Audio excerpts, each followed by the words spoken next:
AI 시대가 도래를 했기 때문에 시작이 된 거고요. 미국 정부에서 재정 지출을 일으켜서 반드시 여기에 막대한 자금 투자해서 이 사업을 누구보다도 앞선 국가가 되기 위해서 막대한 투자를 할 거라고. 여기 수혜입을 기업들을 찾으셔야 돼요. 회사의 성장 가치, 사업의 가치. 그러면 시간이 언제가 될지 모르지만 반드시 회사의 주가는 가치에 수렴한다. 삼성물산이 원전 건설을 잘해요. 미국 뉴스케일에 이제 지분 투자도 두산과 같이 들어갔어요. 이 SMR 이제 소형 원전을 시공을 해야 되잖아요. 삼성 반도체 공장을 가장 많이 만들고 있는 삼성물산이잖아요. 대규모 AI 데이터 센터 건설 사이클이 도래할 거예요. 거기서 삼성물산이 또 잘할 거라고 저는 생각해요.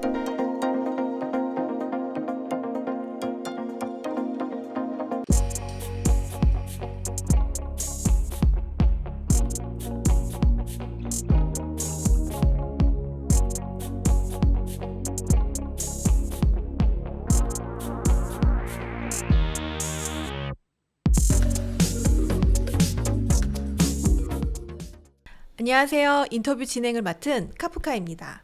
오늘은 박두환 대표님 모시고 국내 주식시장에 대한 이야기 나누어 보도록 하겠습니다. 대표님 안녕하세요. 안녕하십니까. 네, 간단하게 인사 부탁드립니다. 저는 경기도 시흥에서 또 투자를 하면서 두 아이의 아빠고 또 이제 두산으로 경제적 자유를 달성한 박두환이라고 합니다. 반갑습니다.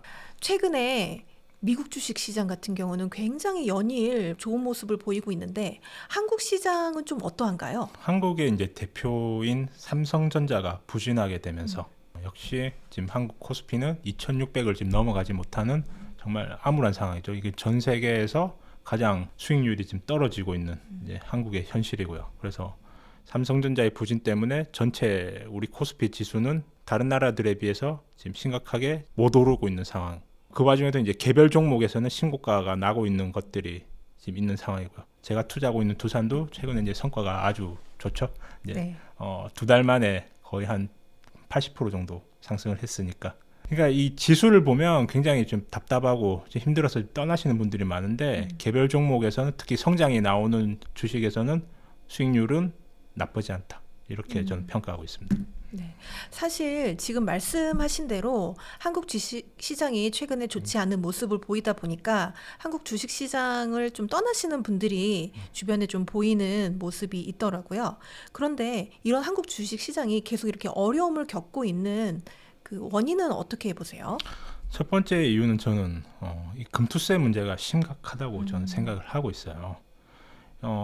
얼마 전에 이제 민주당 한 의원이 이런 발언을 했죠. 금투세 때문에 코스피가 떨어질 거라고 생각을 하시면 숏을 쳐서 돈을 벌면 된다. 자, 저는 이제 이 발언이 저는 이렇게 해석이 되더라고요. 그러니까 이 의원께서는 이 주식 투자라는 행위 자체를 그냥 돈 놓고 돈 먹기로 보시는구나. 그렇기 때문에 이 주가가 오를 거라고 생각하면 사서 돈 벌고 떨어질 거라고 생각하면 내리는 듯 걸어서 돈을 버셔라. 이렇게 이야기를 하는 게, 자, 미국이 현재 신고가를 갔죠. 그 이유는 이제 미국에서는 이제 AI 혁신이 이제 도래가 됐기 때문이에요.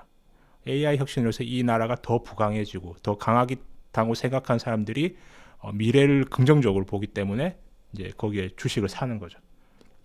즉, 미국의 미래는 밝다는 것에 베팅을 한다는 거예요. 근데 이 의원이 우리나라 코스피 떨어지는 거에 베팅을 하라는 건 우리나라 미래가 암울하다는 얘기죠. 암울하다는 것을 믿고 여기에 돈을 걸어서 돈을 벌어라.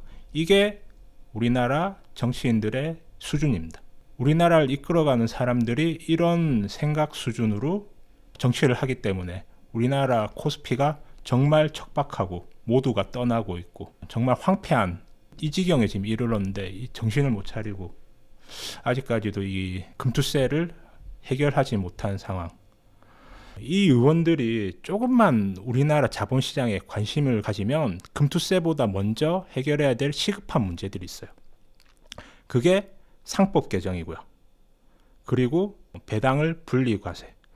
이게 우리나라가 주가가 못 오르는 그 근본 핵심 이유들이 있거든요. 그걸 조금만 관심을 가지면 먼저 해결해야 될 것들이 너무 많은데 지금 단지 부자와 그렇지 않은 사람들 편가르기 정말 한심하고 정말 답답한 이 주식시장에서 투자하고 있는 우리 주식 투자자들이 너무 안쓰럽다. 네. 안쓰러기까지 하다. 네.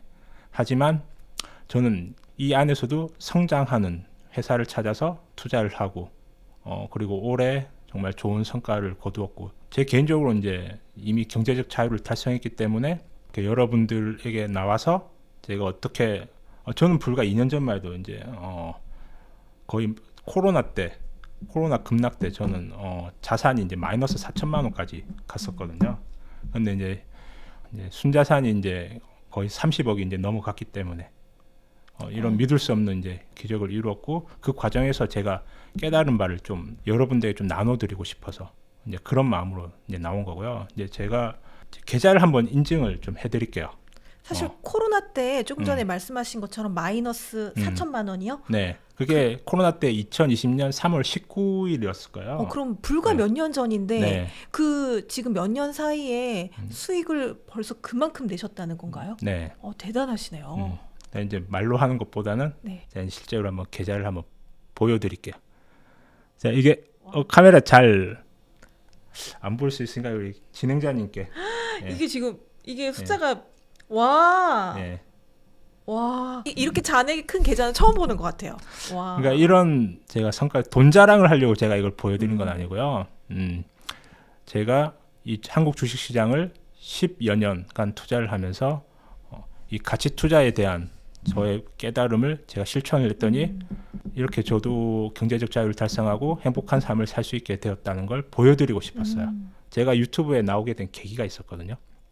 우리가 이제 코로나 때 이제 제로 금리로 이제 전 세계가 유동성을 엄청나게 풀었잖아요. 그때 유행했던 게 21년도까지 뭐 코인 부자 그리고 뭐 주식 부자 곳곳에서 뭐 부동산도 많이 올랐을 거예요. 그런 이제 유동성에 취해서 이제 사람들이 막 돈을 물쓰듯이 썼잖아요. 어떤 막 백화점 가면 아침에 일찍 줄 서가지고 명품을 사기 위해서 그런 유동성에 취해 있다가 2022년 러시아 우크라이나 전쟁 이후로 이제 갑자기 금리가 이제 연속으로 엄청나게 올라가면서 그때부터 이제 전 세계 자산 시장이 폭락이 왔고 그때 인생이 망가진 분들이 너무 많이 보이더라고요.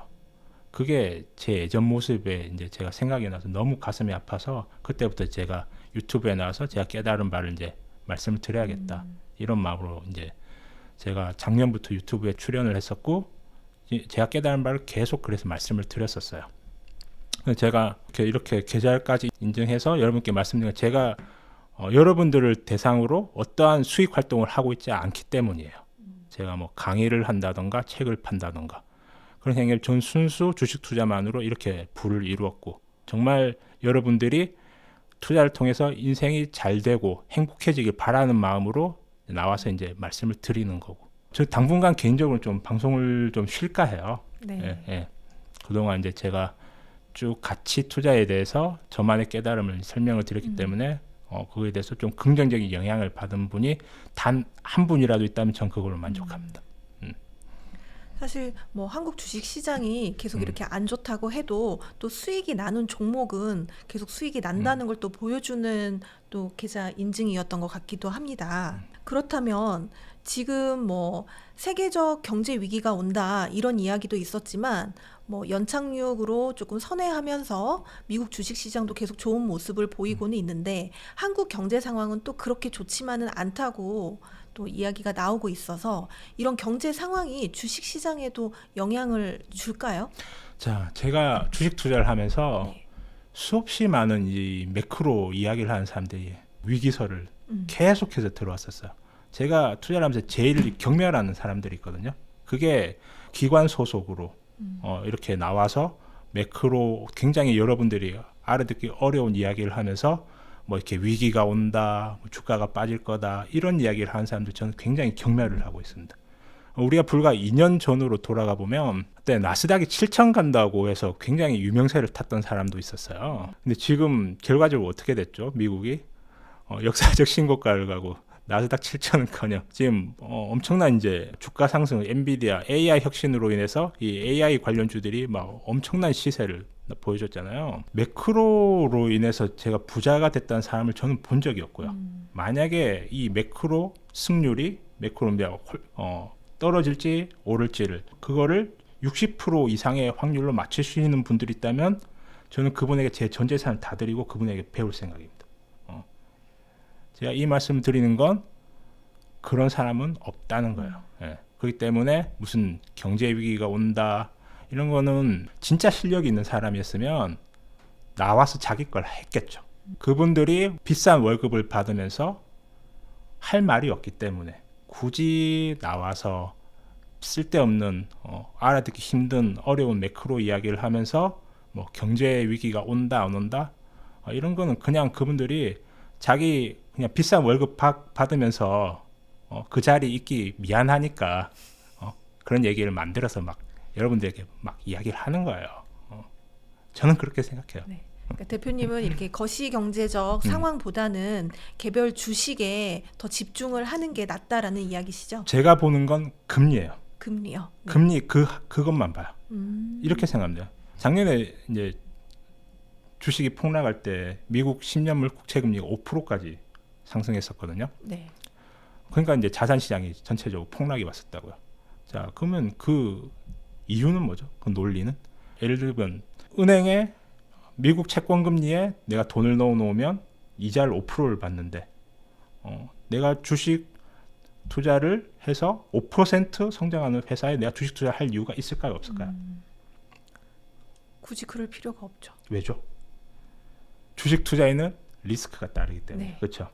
미국 국채에 투자한다는 건 리스크가 없죠. 그렇죠. 네. 안전하죠. 세계 최강대국이기 때문에 내가 안전하게 5%를 받을 수 있는데 굳이 5% 정도의 성장을 보이는 회사에 투자할 이유가 없는 거죠. 그러니까 전체 주식뿐만 아니라 부동산도 그렇고요. 전체 자산들이 다 폭락을 하는 거죠. 근데 제가 이렇게 말씀드릴게요. 회사가 10% 이상 성장을 해요.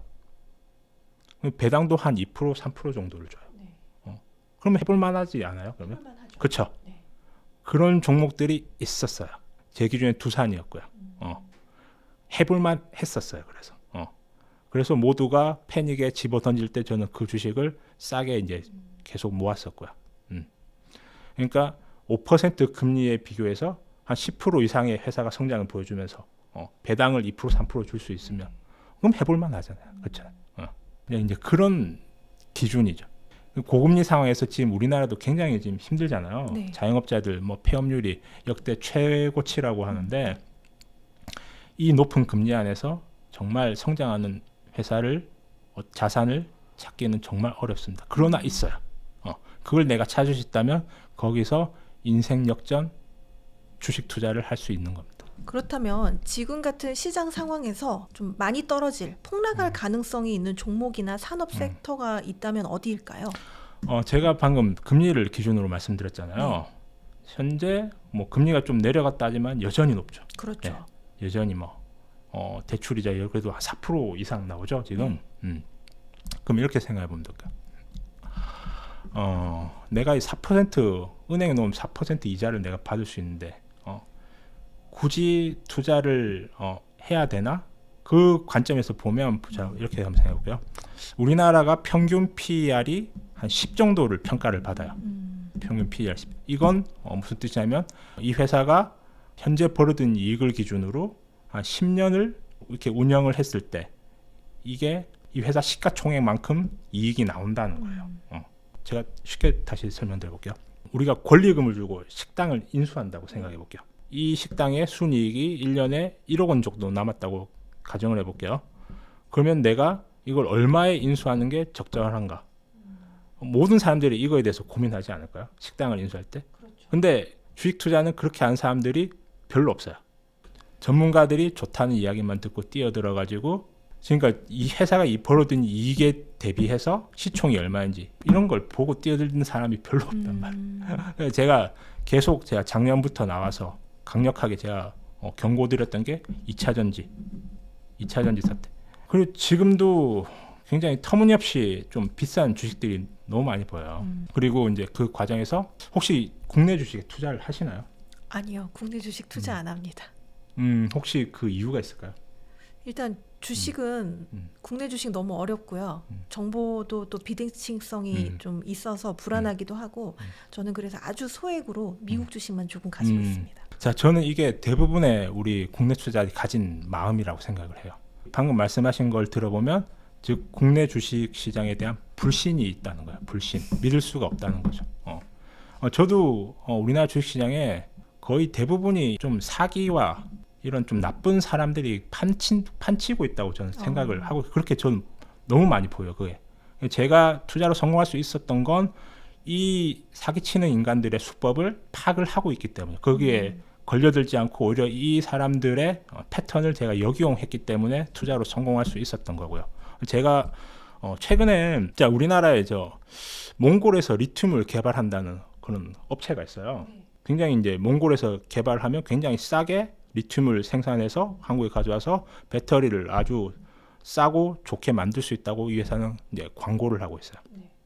자, 우리가 세계 지도를 한번 펴보고 몽골의 위치를 한번 보세요. 몽골은 내륙 국가죠. 바다가 없어요. 그렇기 때문에 반드시 육로로 나와야 돼요. 근데 몽골의 북쪽은 러시아예요.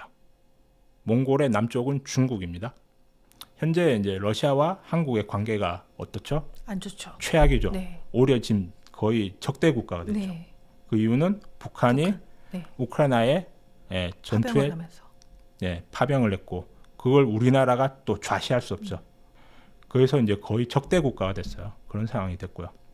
그리고 이제 중국 입장에서는 우리나라 2차 전지 사업의 최대 라이벌이죠. 그렇죠. 즉 몽골에서 리튬을 생산하면 이걸 러시아를 통해서 오든 중국을 통해서 와야 되는데 과연 이 국가들이 그걸 쉽게 허용을 해줄까요? 상식적인 선에서 우리가 생각을 해보자고요. 네. 네. 중국이 우리나라 2차 전지 산업이 잘 되는 걸 바랄까요? 그리고 그 리튬이 정말 싸다면 왜 중국 업체들은 거기 들어가서 개발을 하지 않을까요? 인접해 있잖아요. 네. 우리나라는 중국을 통해서 또 배로 건너서 이렇게 즉 물류비가 훨씬 많이 들겠죠. 그렇죠. 그렇게 되면. 자, 이런 상식. 근데 이 회사의 주가가 지금 현재 시총이 2조 6천억이에요. 2조 6천억. 이 회사가 돈을 얼마 버는지 아세요? 얼마나 버나요? 적자예요, 적자. 네. 자, 2조 6천억. 이 시총은 뭐예요? 제가 말씀드렸듯이 우리나라 코스피의 평균 PER은 10이에요. 그럼 제가 이 회사가 정말 미래에 이 배터리 사업을 성공해서 정말 돈을 잘 벌 거라고 가정을 해볼게요. 그럼 멀티플을 지금 우리나라 삼성 SDI가 배터리를 굉장히 잘 만드는 회사잖아요. 이 회사가 내년 실적 기준으로 PER을 한 15 정도를 받고 있어요. 15. 그러면 이 금양이라는 회사가 이 SDI보다 더 좋은 배터리를 만든다고 가정해보고 PER을 제가 20을 줘볼게요. 그러면은 이 회사 현재 시가총액이 2조 6천억이기 때문에 약 1,300억 정도를 벌어줘야 된다. 근데 이 회사는 아직까지도 적자입니다. 그리고 언제 흑자로 돌아설지는 아무도 알 수 없어요. 자, 그럼 이런 주식들을 좋다고 추천하는 이런 바람잡이들이 있어요. 네. 혹시 영화 타짜를 혹시 보셨나요? 네. 영화 타짜라는 영화. 봤습니다. 보셨어요. 거기서 보면 이제 작전을 이제 펼치는 이제 주요 사람들이 있잖아요. 네네. 먼저 대주주가 있어야 돼요. 대주주가 있고 그리고 쩐주가 있어야 돼요. 네. 실제로 이게 우리나라에서도 현실적으로 이게 계속 이런 일을 반복하고 이게 명동 사채업자들이 이런 짓들을 많이 해요. 이 명동 사채업자와 대주주가 짜고 이제 주가를 올리기 위해서 작업을 하고 이제 바람잡이들을 이제 여기서 섭외를 한다고요. 바람잡이.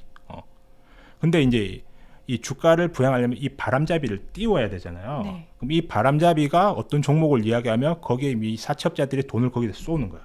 그러면은 이 주가가 급등이 나오겠죠. 네. 그럼 사람들이 이 바람잡이의 말을 다 믿게 되겠죠. 네. 왜냐하면 저 사람이 얘기만 하면은 그 주가가 오르니까. 그게 작년에 배터리 사태였던 거예요. 2차 전지 사태. 이런 주식을 추천하는 인간을 굉장히 조심하셔야 돼요. 그리고 이 바람잡이가 굉장히 제가 볼 때 아주 지능적인 게 예를 들면 이게 포스코 홀딩스나 LG 화학이나 이런 우량 주식들과 같이 묶어서 비교를 한다고요. 그러니까 금덩어리들을 두고 여기에 슬쩍 쓰레기를 하나 딱 넣는. 그럼 이 쓰레기의 가치가 굉장히 좋아 보이겠죠. 이건 이제 제 개인 의견이고 저는 누구에게도 속하지 않고 저는 정말 좀 한 분이라도 좀 구출하고 싶은 마음에서 이 말씀을 드리는 거니까. 예. 그러니까 뭐 이렇게 유튜브든 우리가 뭐 방송이든 통해서 많은 정보를 접하지만 그 정보에서 진짜와 가짜를 가려낼 수 있는 그런 식견이 좀 필요하겠네요. 그렇죠. 네. 예. 혹시 뭐 이렇게 그런 걸 가려낼 수 있는 그런 방법이 좀 있을까요? 상식적인 면에서 생각하시면 돼요. 상식적인 면에서. 예. 제가 계속 말씀드렸잖아요. 우리나라 적용받는 평균 멀티플 PER은 10이에요. 그러면은 아무리 제조업이 성장성 있는 제조업이라도 제가 볼 때는 20을 넘어가면 조심하셔야 돼요. 그때부터. 네, 알겠습니다. 그렇다면 이제 우리나라 금리도 지금 뭐 그렇게 낮지 않은 상황이라고 하셨는데 앞으로 좀 내려갈 수 있는 가능성에 대해서는 꾸준히 이야기가 나오고 있잖아요. 네. 이게 금리가 계속 내려가면 이게 결국에는 주식시장에 호재가 될까요? 네, 저는 그렇게 생각해요. 지금 어제 유가가 지금 급락을 하더라고요. 네. 그 이유는 트럼프의 당선 가능성이 굉장히 높아졌기 때문이에요. 트럼프가 당선되면 미국의 셰일 가스를 아주 적극적으로 다시 개발을 시작하게 될 거예요. 그럼 에너지 가격이 낮아지겠죠. 그러면 이제 물가가 잡히기 시작할 거예요. 물가가 잡히면 금리가 그에 맞춰서 또 떨어질 거고. 트럼프가 원래 부동산 개발업체 출신이잖아요. 네. 그러니까 이 사람은 뭘 중요하게 보겠어요? 금리를 굉장히 중요하게 보는 거. 이 사람은 이 사람의 본업 자체가 부동산이었고 그리고 친구들이 다 이제 이 석유, 셰일가스 다 이 개발업자들이라고요. 그러니까 이 산업을 분명히 좋게 만들려고 하기 위해서 금리를 낮추려고 할 거예요. 그러려면 에너지 가격을 잡으려고 셰일가스를 대량 개발할 거예요. 그러면 이제 금리가 내려가겠죠. 그러면 이제 우리나라에서도 여기서 회사의 매출과 영업이익이 성장하는 회사의 주가는 굉장히 좋을 거라고 저는 판단을 하고 있습니다. 그리고 이제 트럼프의 정책을 보면 트럼프는 이제 셰일가스 이 산업을 이제 일으키려고 노력을 하겠지만 저는 이제 이 원전 트럼프가 또 원전에 대해서는 이제 또 좋게 계속 이야기를 하더라. 그 이유가 있어요. 이제 AI 시대의 도래로 인해서 지금 전력난이 지금 시급해요. 네. 예. 올해 초까지만 해도 이제 엔비디아 칩의 부족이 AI 가동에 문제였다고 하면 이제부터는 이제 전력에 아무리 이제 이 칩의 성능이 뛰어나도 결국 이걸 돌리는 건 이제 안정적인 전력이 있어야 되는데 그게 없으면 안 되잖아요. 네. 예. 그렇기 때문에 이 원전 특히 안정적인 전력을 공급할 수 있으면서 거기다가 무탄소여야 돼요. 무탄소. 예. 이건 트럼프도 거스를 수는 없어요. 왜냐하면 이미 마이크로소프트, 구글 그리고 아마존 이런 기업들이 모두가 이제 이미 원전에 투자를 하기로 이미 발표를 했고요. 그 핵심 이유는 무탄소이기 때문이에요. 안정적인 전력이면서도 무탄소. 이 큰 흐름이 이제 시작되었다. 그리고 며칠 전에 이제 미국에서 AI 산업을 미국의 전략 산업으로 육성하겠다. 그 이야기가 나왔어요. 지금 그게 발표. 그렇기 때문에 뭐 해리스가 되든 트럼프가 되든 그 상관없이 미국이 자국의 패권을 유지하기 위해서 가장 핵심적으로 키워야 될 산업을 AI로 보기 때문에 저는 여기서 엄청 큰 시대의 흐름, 즉 AI와 연관된 이 사업에 투자를 해야 된다. 그래서 저는 다른 종목에 관심이 없어요. 무조건 AI와 연관된 사업. AI가 잘 되기, 미국이 AI 패권을 쥐기 위해서 거기에 막대한 투자를 하게 될 건데 거기에 필요한 기술, 그걸 가지고 있는 기업에 저는 투자를 하고 여기서 10년, 20년 기다릴 생각입니다. 그 이외에는 저는 관심이 없어요. 현재 한국 주식시장에서 가장 뜨거운 섹터는 어디라고 할 수 있을까요? 원전입니다. 제가 역시. 계속 지난 1회부터 제가 벌써 3회째 출연인데 네. 1회 때도 얘기했고 2회 때도 얘기했고 원전을 계속 말씀드렸죠. 네. 실제로 이제 미국에서도 신고가가 나는 섹터를 찾아보면 원전, SMR 관련 주식들이 엄청 주가가 많이 올랐어요. 근데 한국 시장에서는 아무래도 좀 전체적으로 돈이 계속 빠져나가고 힘들고 그러다 보니까 크게 시세를 지금 못 내고 있지만 그래도 두산 에너빌리티 같은 경우에는 주가가 흐름이 지금 괜찮거든요. 네. 오늘도 이제 주가가 이제 연일 폭락하고 있는데 그 와중에도 두산 에너빌리티는 꿋꿋하게 지금 올라가고 있어요. 그런데 제가 앞에서도 설명드렸듯이 그 이유는 원전이 AI를 이제 돌리는 데 있어서 네. 필수 핵심 기저전력 역할을 하기 때문이에요. 네. 즉 이제 원전이 없으면 이 AI 서버가 제대로 작동하기가 어렵고 거기다가 이제 기후 변화가 지금 심각하잖아요. 이걸 우리나라, 미국, 유럽 모든 이 선진 국가들이 이걸 문제를 지금 다 공감하고 있다고요. 그렇기 때문에 이 미국 빅테크에서는 원전을 이 AI를 위해서 최적화된 전력 솔루션이라고 생각을 하고 여기 투자를 하는 거예요. 그걸 믿고 이제 저도 이제 이 두산그룹에 집중 투자를 하고 있는 거고요. 그렇다면 향후 1년 내에 가장 큰 수익을 낼 가능성이 아주 핫한 그런 종목을 한번 추천해 주신다면 관심 종목을.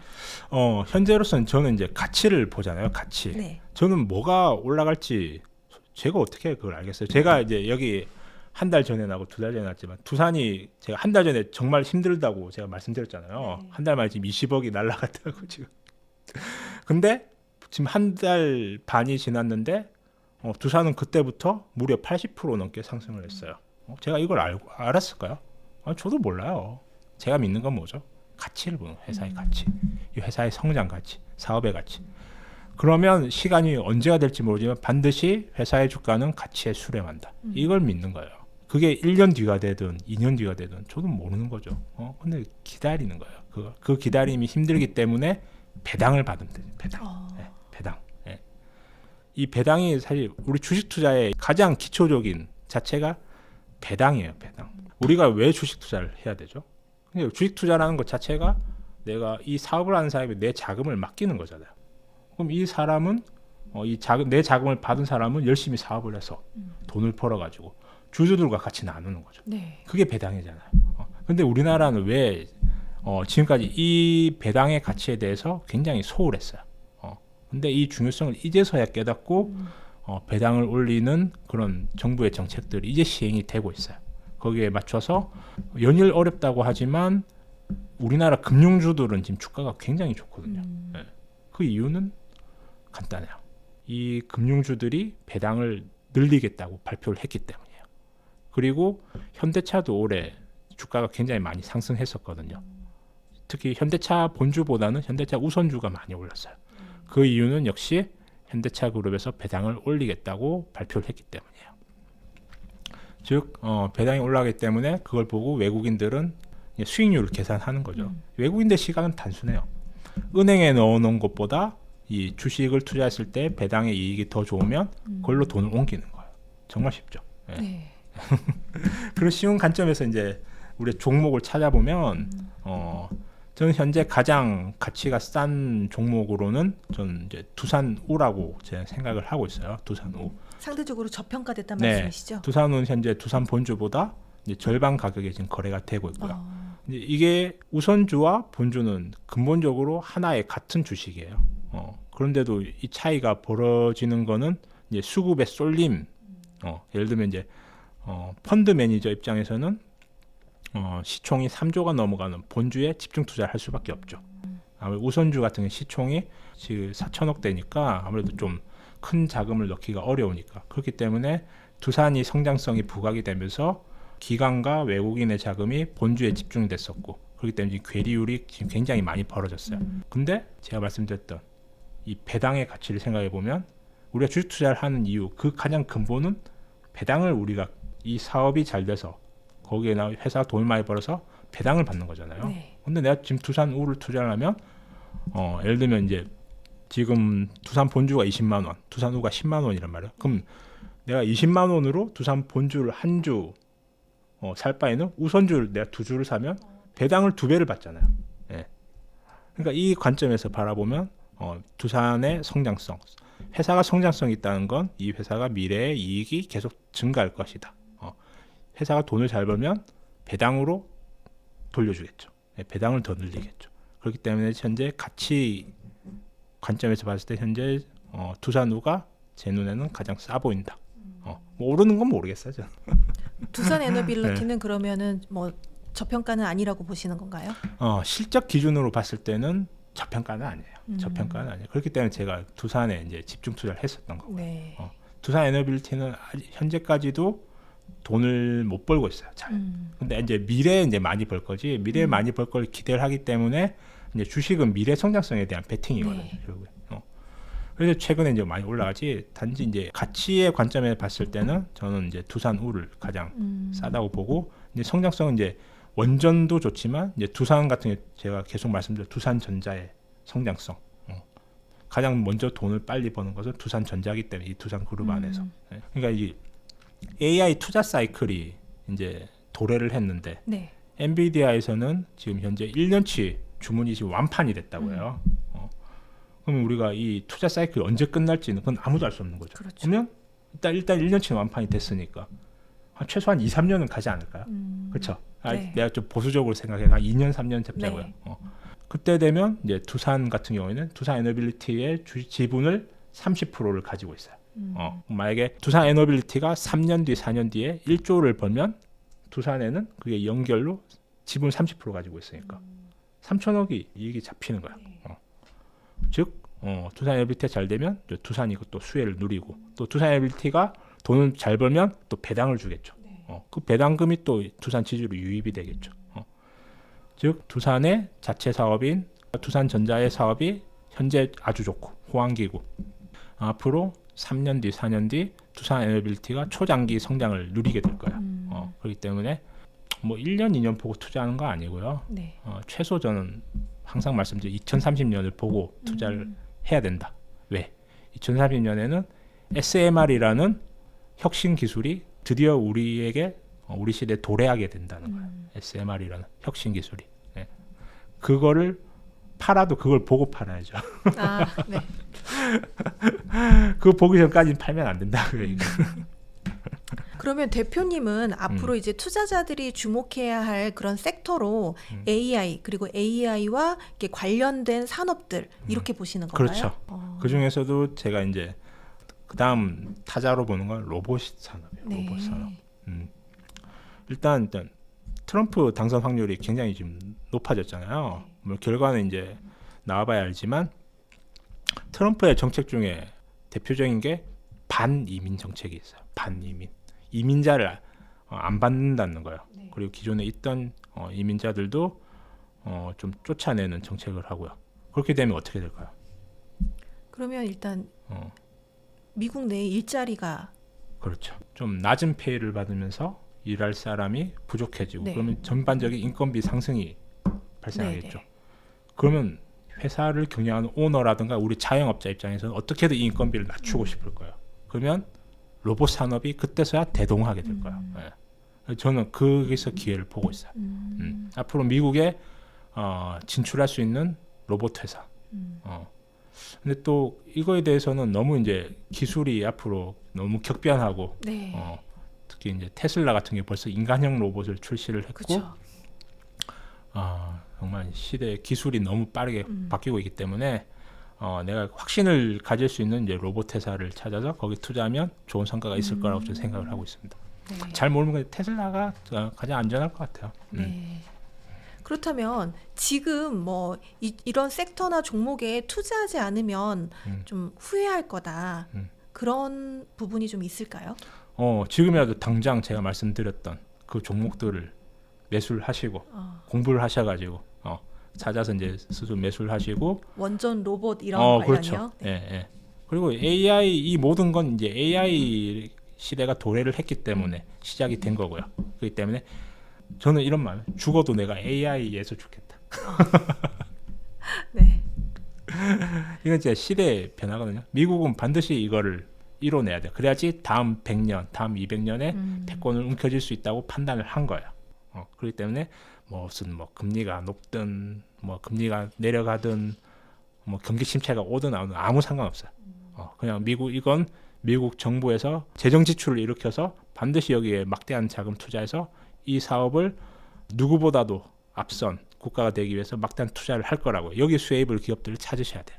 사실 이렇게 이런 쪽에 관심을 가지면 좋다 하는 섹터와 종목을 이야기를 해주고 계시지만 대표님은 지금 투자하시는 종목이 많지 않잖아요. 네. 혹시 그 이유가 있으실까요? 원래 주식 투자를 할 때 보면은 섹터별로 이렇게 분산 투자를 하라는 게 대부분의 이제 투자하시는 분들이 해주시는 말씀인데 조금 달라서 네, 여쭤봅니다. 저도 이제 집중 투자를 제가 하고 싶어서 하는 게 아니에요. 근데 저만의 이제 깐깐한 기준이 있어요. 첫 번째 제 원칙, 절대 중국과 경쟁하는 사업에 투자하지 않는다. 그리고 둘째, 미국이 필요한 기술을 보유한 기업. 그리고 셋째, 그 와중에도 또 미국 기업과 경쟁하지 않는. 지금 우리나라 전체 지수가 지금 굉장히 어렵고 종목들이 굉장히 힘들다 하지만 신고가 나는 종목들이 있어요. 그 대표적인 게 방산, 또 네. 화장품. 뭐 이런 종목들 생각을 해보면 원전도 그렇고요. 다 제가 말씀한 이 기준에 들어가는 것들이에요. 네, 생각을 해보면 여기서 이제 계속 큰 기회가 전 창출될 거라고 생각을 하고 있어요. 지금 말씀하시는 이런 기준을 충족하는 한국 기업이 그렇게 많지 않나요? 그것도 그 와중에도 또 저평가가 되어 있어요. 사람들이 네. 잘 모르고 있는 거. 제가 왜 두산 선택한 이유는 단순해요. 이 기업이 제가 앞에서 말한 그 원칙에 부합이 되면서 지나치게 저평가가 되고 있더라. 사람들이 이게 지주사라고 해서 굉장히 무시하고 색안경을 끼고 바라보고 있더라. 그걸 저는 캐치를 하고 거기에 집중 투자를 했던 거고요. 아직까지도 제가 계속 그걸 이어가고 있는 이유는 이걸 대체할 만한 다른 좋은 주식을 아직까지는 못 찾았기 때문이에요. 그게 발견되면 즉시 이제 저도 자산을 배분을 하겠죠. 제가 보는 건 단순해요. 결국 이익의 증가예요. 이익의 증가. 어떤 기업이 이익의 증가율이 높을 것인가 그걸 찾아다니는 거거든요. 지금 분기보다 다음 분기 더 좋고 올해보다 내년이, 내년보다 내후년이 더 좋을. 특히 우리나라 주식 투자가 어려운 이유가 장기적으로 성장하는 회사가 극히 드물어요. 근데 있긴 있어요. 만약에 그 기업을 정말 쌀 때 내가 찾을 수 있다면 거기에 인생 역전 기회가 있는 거고요. 네. 저는 그게 두산이라고 믿고 3년 전에 이제 집중 투자를 시작했고 이제 그게 성공을 해서 지금 과실을 누리고 있는 상황이고요. 네. 그럼 지금 투자하고 있는 기업보다 더 좋은 조건의 기업이 나타났을 때 그렇죠. 포트폴리오를 조금 그러니까 이익의 성장이에요. 이익의 성장. 네, 바꾸실 의향이 있으신 거네요. 네. 네. 근데 대부분의 분들이 사실 투자하시는 분들 마음이 다 똑같은데 위험을 감수하고 싶어 하지 않고 손실을 보고 싶어 하지 않고 안정적이지만 수익을 내고 싶다 이렇게 생각을 하시거든요. 근데 사실 지금 같은 시장은 약간 변동성도 크고 불확실성도 좀 커서 꾸준히 성장을 할 수 있는 어떤 종목을 찾기가 어려운 것 같아요. 그런 종목은 어떻게 찾으면 될까요? 우리나라에서 장기적인 성장을 할 수 있는 기업이 이제 정말 적은데 그 와중에서도 이제 저평가된 것까지 찾으려고 하니까 정말 이제 그게 어렵단 네. 말이죠. 제가 두산에 계속 이제 3년간 투자하면서 매년 이게 반토막이 나거든요. 매년 고점 대비해서 최근에 이제 26만 원 갔다가 이제 이게 12만 원까지 빠졌고요. 작년에는 이게 16만 원 갔다가 이제 7만 원까지 빠졌어요. 그리고 2년 전에는 이게 15만 원에서 6만 원까지 빠졌고요. 이런 변동폭을 저는 매년 버티고 있거든요. 그냥 버티는 것도 있지만 최대한 저는 이걸 이용하려고요. 여기서 이 회사의 사업의 가치, 이 회사가 매출과 영업이익이 계속 늘어난다면 이 회사의 사업 가치가 이렇게 보이지 않지만 우리 눈에는 보이지 않죠. 이 회사의 사업 가치는 이렇게 우상향하고 있는. 근데 주가는 우리 눈에 보이잖아요. 주가는 이렇게 막 급등했다가 막 폭락했다가 이 회사는 그냥 오늘도 묵묵히 자기 일을 그냥 하고 있어요. 근데 이걸 바라보는 우리들의 심리와 마음만 계속 요동치는 거예요. 이게. 자, 이거를 내가 인지하고 이걸 적극적으로 이용할 수 있다면 이제 저처럼 인생 역전을 이룰 수 있지만 사실 대부분이 이게 너무 힘들죠. 네. 이게 대중과 나를 분리해서 생각하는 게 너무 힘들어요. 그러니까 이 변동폭이 정말 바닥에서는 나도 팔고 싶잖아요. 빨리 도망가야 될 것 같고 이게 막 주가가 올라가면 지금이라도 사야 되나? 이게 대부분의 우리 일반 투자자들의 마음이지 않습니까? 네. 근데 그러니까 이런 변동폭 때문에 투자가 정말 어려운 거예요. 특히 우리나라 한국 주식시장은 그게 너무 극심하고요. 그래서 좀 이런 변동폭이 적으면서 안정적으로 성장할 수 있는 기업으로는 저는 삼성물산을 추천드리고 있어요. 아파트 투자하는 것보다는 이게 나을 거야. 그 이유는 일단 이 삼성물산이 원전 건설을 잘해요. 네. 네. 그리고 이제 미국 뉴스케일에 이제 지분 투자도 같이 두산과 같이 들어갔어요. 그렇기 때문에 뉴스케일의 지분도 가지고 있고 결국에는 이 SMR 이제 소형 원전을 결국에는 이게 시공을 해야 되잖아요. 네. 실제적으로 이제 이건 건설의 영역이라고요. 이거는 근데 그걸 시공을 할 수 있는 능력이 삼성물산에 있고요. 그리고 삼성하면 이제 반도체잖아요. 네. 삼성 반도체 공장을 가장 많이 만들어 온 게 삼성물산이잖아요. 그럼 반도체에 대해서 가장 잘 이해를 하고 있는 건설업체라고요. 이제 앞으로 대규모 AI 데이터 센터 건설 사이클이 도래할 거예요. 거기서 삼성물산이 또 잘할 거라고 저는 생각해요. 그렇기 때문에 삼성물산을 좀 안정적으로 투자를 하시면 그래도 아파트 투자하시는 것보다 훨씬 괜찮을 거라 저는 네. 개인적으로 그렇게 생각하고 추천드리고 있습니다. 저는 두산을 집중 투자하셔서 경제적 자유를 이루셨다고 해가지고 되게 저가에 사서 이렇게 성장하실 때 이렇게 수익을 보고 이러신 줄 알았는데 그 사이에서도 변동성이 굉장히 컸고 그걸 다 이겨내신 거군요. 엄청 컸죠. 이제 어. 제가 처음 두산 샀을 때는 거의 한 4만 원에서 5만 원 사이였어요. 네. 현재 20만 원을 이제 갔으니까 결국 주가는 이렇게 4배가 올랐잖아요. 네. 크게 4배에서 한 4.5배 정도 올랐는데 근데 주가라는 게 이렇게 올라주면 얼마나 좋겠어요. 이렇게 그렇죠. 천천히 이제 우상향해주고 네. 이렇게 움직이니까 이 변동폭이 사람의 마음을 정말 들었다 놨다 스트레스를 네. 줬다 뭐 이런 흥분시켰다 극도의 스트레스를 줬고 패닉을 주고 결국 이게 주식이 결국에는 가장 중요한 요인이 심리적인 거예요. 결국 마음의 사업이라고 저는 생각을 하거든요. 네. 대중과 내가 분리되어 있어 이 회사의 가치를 내가 믿는다면 대중의 심리만 내가 이용할 수 있다면 결국 이 차이거든요. 이게 쉽진 않아요. 네. 내가 그 네. 기업에 대한 확신이 있다고 해도 그 정도 가격 변동폭이 정말 실제로 이루어지면은 견디기가 되게 어려울 것 같습니다. 네. 그래서 이걸 저도 매일 마음 수양을 합니다. 음. 제가 꼭 말씀드리는 게 좀 철학 같은 이야기를 많이 드리잖아요. 네. 제가 매일 제 마음 수양을 하고 있는 거예요. 역시 주식 투자는 쉽지 않습니다. 쉽지 않아요. 네. 그렇다면 지금 많은 사람들이 관심을 가지고 있지는 않지만 앞으로 좀 얘는 상승 가능성이 있을 거다라고 반전 종목 있을까요? 현재 지금 지수도 안 좋거니와 이제 대중의 관심에서 멀어져 있는 섹터는 건설주예요. 건설주. 예. 앞으로 이제 트럼프가 당선이 되면 딱 2가지에서 저는 기회가 있을 거라 보는데 먼저 금리 인하 그리고 원전 건설 여기서 데이터 센터 그리고 착공 여기서 이제 저는 건설주에 기회가 있을 거라고 생각하고요. 그래서 하나 더 플러스 될 만한 게 카본 캡처 CCUS 기술이에요. 그리고 트럼프는 이제 아마 셰일 가스를 대량 생산을 하는 정책을 아마 펼칠 거예요. 그러면 이 셰일 가스를 뽑아서 어쨌든 이제 우리 시대적 흐름은 무탄소로 가야 되잖아요. 네. 결국 이 셰일 가스를 분리해야 돼. 개지를 한다고 하고 이거를 즉 탄소와 이제 수소로 이렇게 이걸 이 가스의 전기를 이용해서 이걸 분리시킬 수 있어요. 그게 이제 CCUS 기술이라고 하는데 이걸 잘하는 업체에 저는 기회가 있을 거라고 생각을 해요. 거기서 제가 추천드릴 만한 종목은 현대건설과 대림 ENC 있습니다. 이 지금 추천해 주신 종목들이 뭐 지금 대표님의 마음속에서 공부하고 계시는 그쵸. 제2의 두산이 될 수 있는 건가요? 그 정도는 아니고요. 결국 제가 계속 말씀드리지만 그냥 이익의 성장을 보잖아요. 저는 이제 두산의 포트폴리오를 보면 반도체 그리고 원전 그리고 로봇이 있고 또 앞으로 이제 부각이 안 됐지만 앞으로 또 주목받을 게 미래 방산 사업을 준비를 하고 있어요. 거기다 수소까지. 그러니까 이 모든 두산의 미래 사업 포트폴리오가 다 미래 성장과 관련된 거라고. 지금 현재 돈을 못 벌고 있지만 미래 변화와 관련된 거. 그렇기 때문에 저는 이게 깔끔해 보이는 거예요. 근데 지금 우리나라 보면 우리나라 지수가 지금 어려운 이유가 있어요. 왜 우리나라 지수가 못 올라?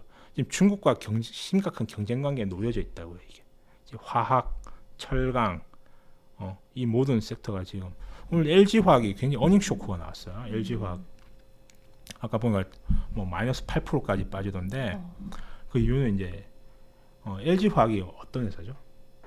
화학회사잖아요. 네, 그렇죠. 그러니까 이게 성장 사업은 이게 양극재도 있고 뭐 무슨 뭐 도전제 뭐 이런 거 있지만 이 성장 사업은 돈을 못 버는데 지금 현재 본업이 이제 지금 중국 때문에 계속 지금 힘들어지고 있다고요. 그래서 지금 LG화학의 주가가 지금 연일 안 좋고 있는데 그래서 좀 이런 것들 때문에 저는 이런 구시대적 사업을 가진 회사는 저는 거들떠 보지 않습니다. 그런 의미에서 다시 생각해 보니까 아까 대표님이 말씀해 주시는 그 종목 선정하는 기준이 굉장히 좋은 기준이 될 것 같습니다. 네. 네. 근데 제가 말씀드린 이 선택을 보면 거의 뭐 리트머스 여과기처럼 종목이 굉장히 나오지 않을 거예요. 네. 예, 어려워요. 예. 그 최근에 뭐 아마존, 구글, 뭐 미국 빅테크 기업들이 소형 모듈 원자 개발로 이렇게 소식을 알려왔는데 아까도 계속 이야기를 해주셨지만 이게 이제 두산과 관련된 거잖아요. 지금 현재 상황이 어느 정도로 진행되었는지 또 국내에서 가장 영향을 받을 기업 역시 두산밖에 네, 없을까요? 두산 에너빌리티가 네. 핵심 역할을 하고요. 실제로 이제 체코에 이제 우리가 수주한 게 우선적으로 원전 2기를 우리가 우선 협상 대상자가 선정이 됐어요. 네. 예상 규모가 대략 한 24조가 돼요.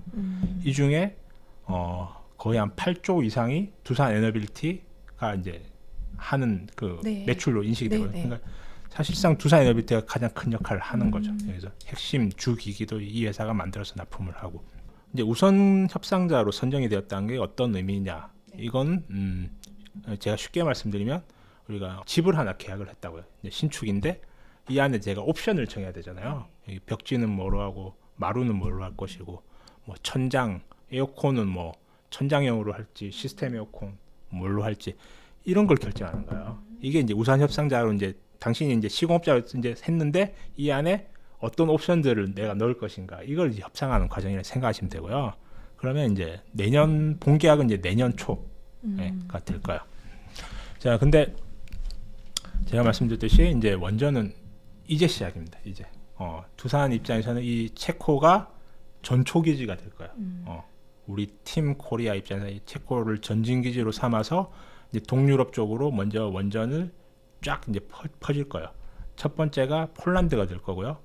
그리고 슬로바키아 총리가 지난달에 우리나라를 방한했었어요.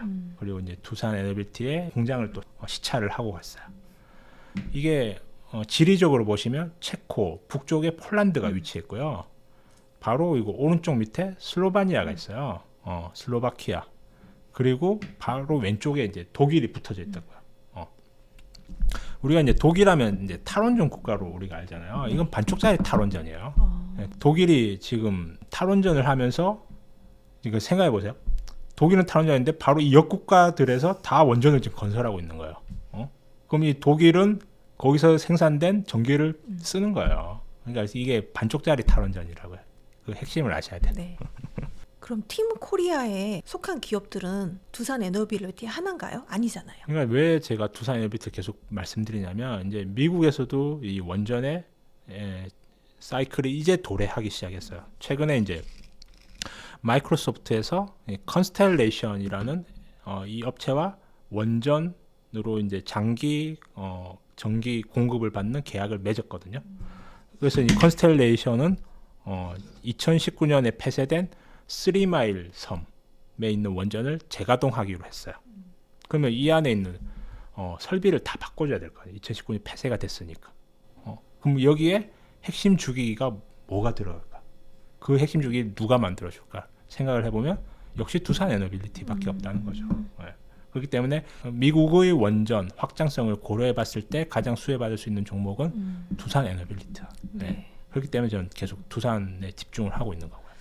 우선 협상자로 선정됐고 본계약은 내년 초라고 하셨는데 이게 본계약 당시 이제 그 상황이 돼가지고 바뀌는 경우는 없겠죠? 그런 리스크는 있을까요? 이 원전에 대해서 제가 마음 놓고 투자할 수 있었던 게 경쟁자가 없는 거예요. 사실상 프랑스가 우리하고 최종전에서 우리가 프랑스랑 붙었잖아요. 네. 근데 체코 입장에서는 생각해보세요. 체코 입장에서는 같은 EU잖아요. 근데 왜 프랑스를 탈락시키고 왜 우리를 선정을 했을까요? 심지어 이제 선정 결과가 나오고 나서 프랑스는 연일 언론 공세를 하고 있어요. 심지어 마크롱 대통령도 찾아가서 우리가 남이가 이 얘기를 한다고요. 그럼 체코 입장에서는 왜 우리를 선정을 할까? 프랑스가 원전 착공 능력이 없어요. 제가 볼 때.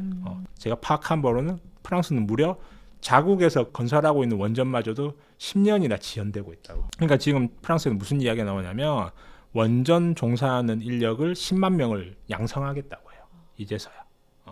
자, 우리가 지난 10여 년간 탈원전의 시대에서 살았잖아요. 네.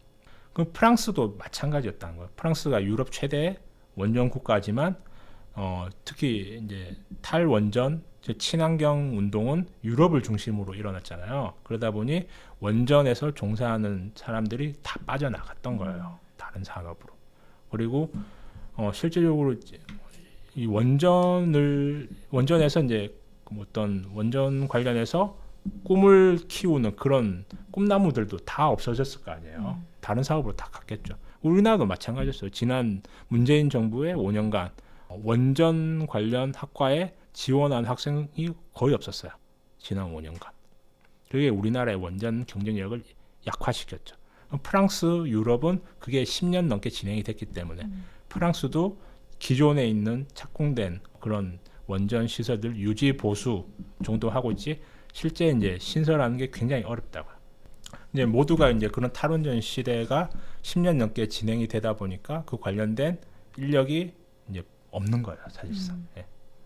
근데 이제 그나마 이제 해외 착공을 할 수 있는 시공을 할 수 있는 그 능력을 가진 국가는 우리나라와 러시아, 중국이 있는데 자 여기서 어떤 사건이 터졌죠? 러시아 우크라이나 전쟁으로 인해서 미국, 유럽 그리고 우리나라를 중심으로 한 서방 진영과 러시아, 중국의 공산 진영이 완전히 양분화됐죠. 지금 정치적으로. 네. 특히 안보, 이 시대적 흐름이 가장 시대적 대두가 되는 단어가 안보예요. 안보. 예. 여기서 전력이 안보에 있어서 가장 중요한 이유가 되는 게 지금 현대 전쟁에서 보면 드론이 굉장히 많은 활약을 해요. 그렇죠? 네. 그리고 이 정보전에서도 AI가 활용이 되고 있고요. 그러니까 전기가 끊기면 어떻게 될까요? 또 이제 재래식으로 싸울 수 있을까요? 재래식으로 우리가 뭐 총 들고 수류탄 이렇게 나가서 싸우는 그 전투 시대는 끝난 거예요. 현대 전쟁은 이미 정보전, 첩보전, IT 기술 그리고 AI가 접목되어서 지금 이런 시대로 지금 넘어갔다고요. 즉 전력은 안보와 직결되기 때문에 이 서방 진영에서 이 원전을 건설해 줄 수 있는 국가는 사실상 우리밖에 없다. 네. 그렇게 저는 판단하고 있습니다. 네. 그렇다면 이 두산 에너빌리티가 지금 이렇게 원전 개발을 수주하게 되었는데 이게 수익으로 잡히는 거는 언제부터나 가능할 걸로 보시나요?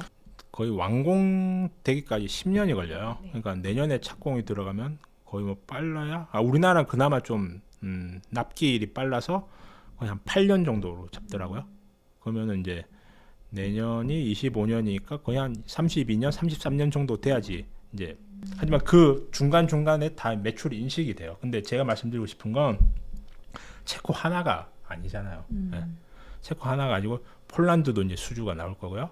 그다음에 슬로베니아 그리고 거기서 끝날까요? 아니죠. 영국, 네덜란드, 유럽 다른 국가들 그리고 동남아시아도 있잖아요. 동남아시아. 네. 지금 전력난이 심각한 게 베트남이 있어요. 베트남. 그리고 대만도 지금 전력난이 심각하다고.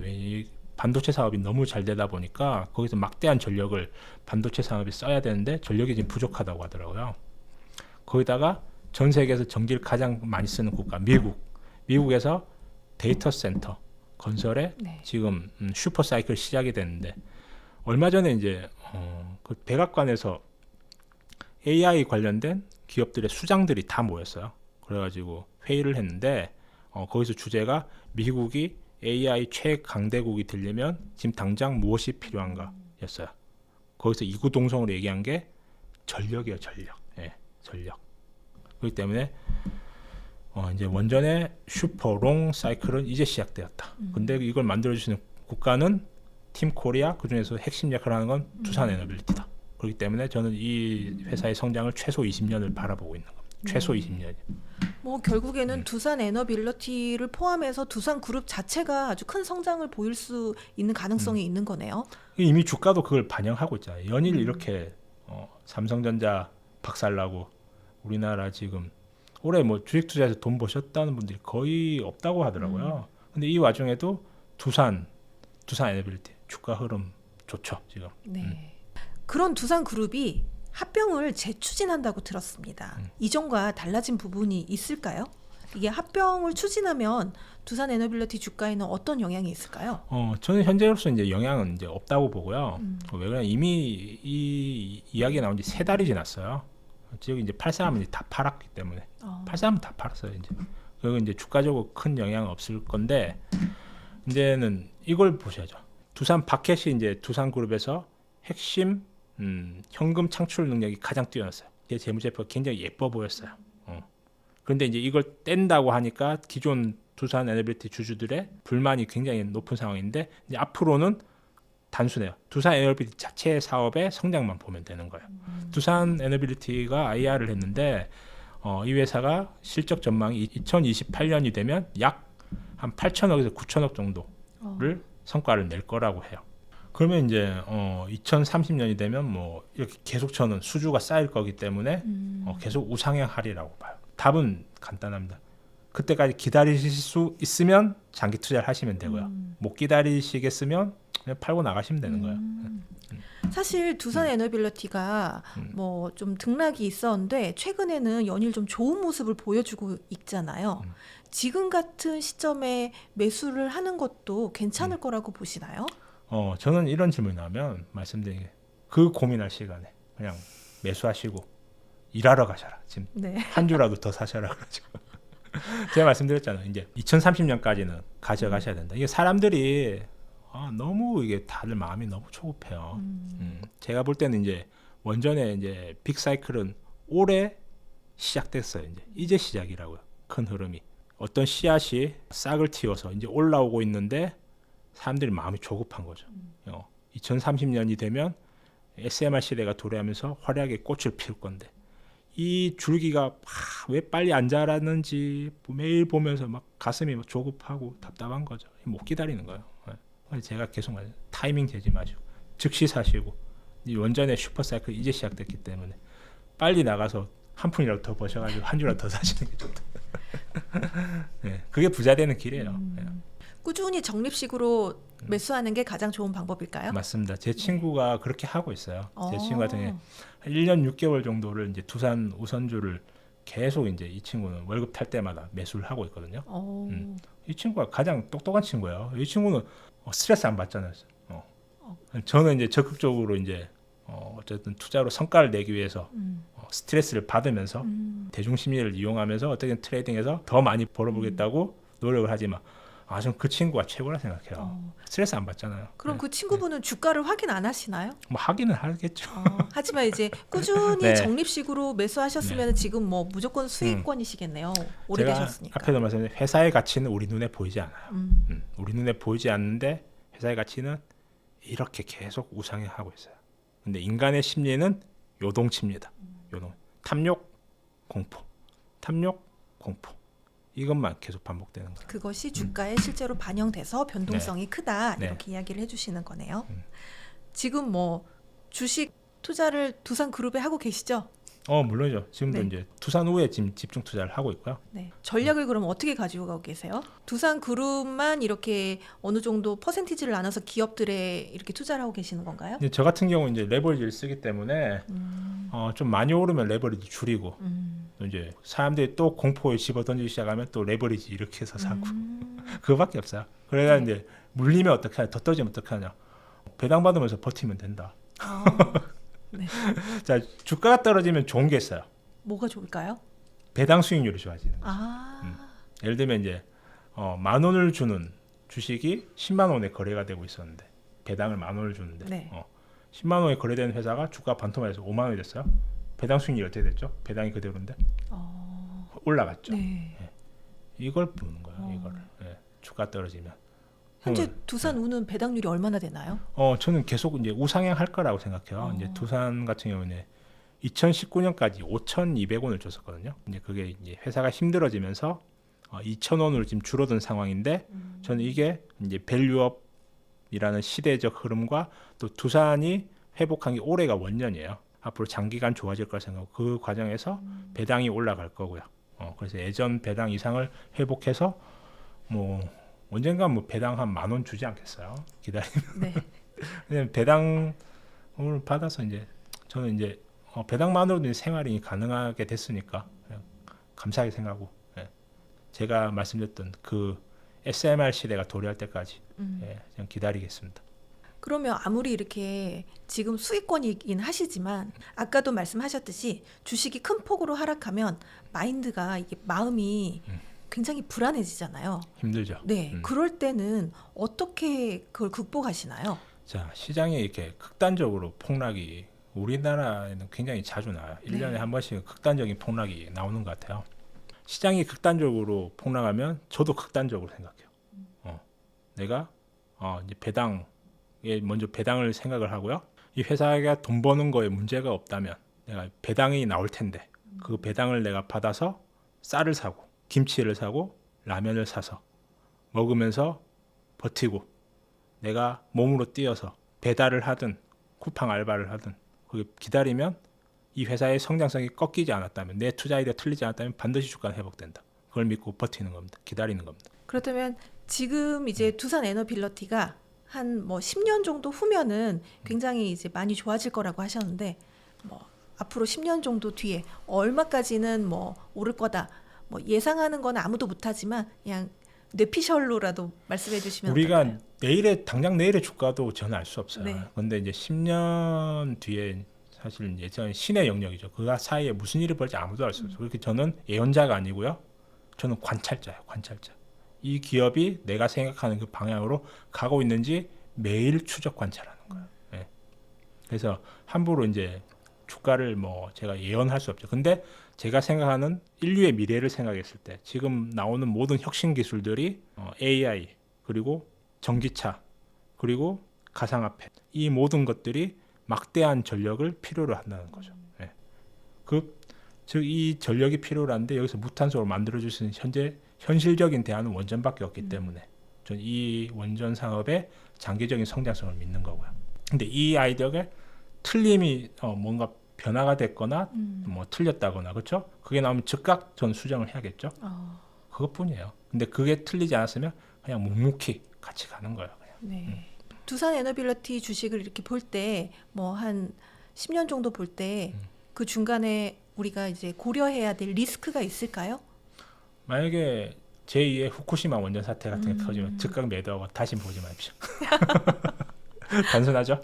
네, 네. 굉장히 명료한 네. 답변이셨습니다. 네. 오늘 정말 귀중한 시간 내서 이렇게 와주셔서 너무 감사드리고요. 마지막으로 저희 성공의 진심인 구독자분들께 한 말씀 부탁드립니다. 이걸 보셔야 돼요. 눈에 보이는 지금 저 주가와 이 변동성은 그냥 심리예요, 심리. 사람의 심리. 정말 중요한 건 우리 눈에 보이지 않아요. 그게 회사의 성장 가치예요. 회사의 성장 가치를 보시고 인간의 심리를 이용할 수 있게 노력하신다면 여러분들의 인생 그리고 투자 성공으로 인해서 여러분들의 행복도 이루어질 수 있다. 그렇게 생각합니다. 네, 오늘 귀한 걸음 내주셔서 감사합니다. 감사합니다. 네.